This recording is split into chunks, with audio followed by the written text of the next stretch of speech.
जो मेरे साथ वाले थे वो कहते अरे तुम अभी भी पढ़ रही हो, बोले कि नहीं नहीं शादी के बाद कोई नहीं पढ़ सकता। तो मैं ये चाह रही थी कि मैं ये जो अवधारणा है इसको बदलूं। तो इसी के साथ साथ मैं पढ़ती रही और एग्जाम अच्छा हुआ था, फिर इंटरव्यू भी काफी अच्छा हुआ था। तो उम्मीद तो थी कि सिलेक्शन हो जाएगा, पर ये इमेजिन नहीं किया था कि मैं टॉप कर जाऊंगी। जब रिजल्ट देखा तो हस्बैंड तो रोने लग गए।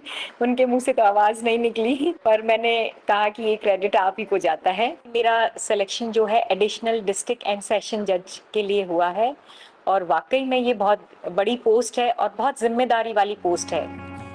2009 में मेरी शादी यहाँ रोहतक हरियाणा में हो गई। तो एक पल तो लगा शायद चीजें मुश्किल होंगी। मैं आईएएस की तैयारी करना चाह रही थी, बट क्योंकि तब तक मैं 30 की हो चुकी थी तो वो चांस तो चला गया था। और फिर बेटी हो गई, फिर बेटा हो गया, फिर जब बेटा 1 साल का हो गया फिर मुझे लगा कि मुझे जुडिशरी की तैयारी करनी चाहिए। तो विद इन 1 ईयर फिर मेरा एडीए में सिलेक्शन हो गया। एग्जाम दिया, उसमें भी बहुत अच्छी रैंक आई। फर्स्ट अटेम्प्ट में ही असिस्टेंट डिस्ट्रिक्ट अटॉर्नी में सिलेक्शन हो गया।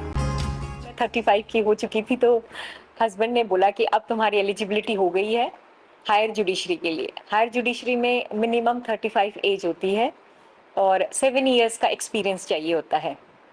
तो वो मेरा हो गया था। तो चीज़ें फिर एक बार मुश्किल होने लगी, क्योंकि बच्चे और जॉब, मेरी पोस्टिंग जींद थी तो वहाँ से आना जाना और घर को भी संभालना साथ में।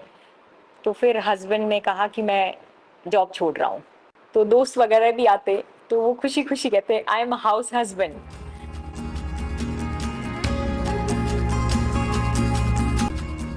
ये मैंने टाइम टेबल बनाया, फिर उसी के उसको स्ट्रिक्टली फॉलो किया मैंने। मैं जमीन पे बैठ के पढ़ती थी ताकि नींद नहीं आए या थकान नहीं हो। और कभी एसी में नहीं रही मैं पढ़ने के लिए, चाहे लू हो गर्मी हो, मैं वैसे ही पढ़ती थी, जमीन पे बैठ के पढ़ती थी। तो सेल्फ स्टडी और एक डिसिप्लिन बहुत जरूरी है। हर लड़की को, हर महिला को मैं ये कहती हूँ, कोई उम्र नहीं है सपने पूरे करने की। जिस दिन आप ठान लोगे मंजिल आपसे ज्यादा दूर नहीं है।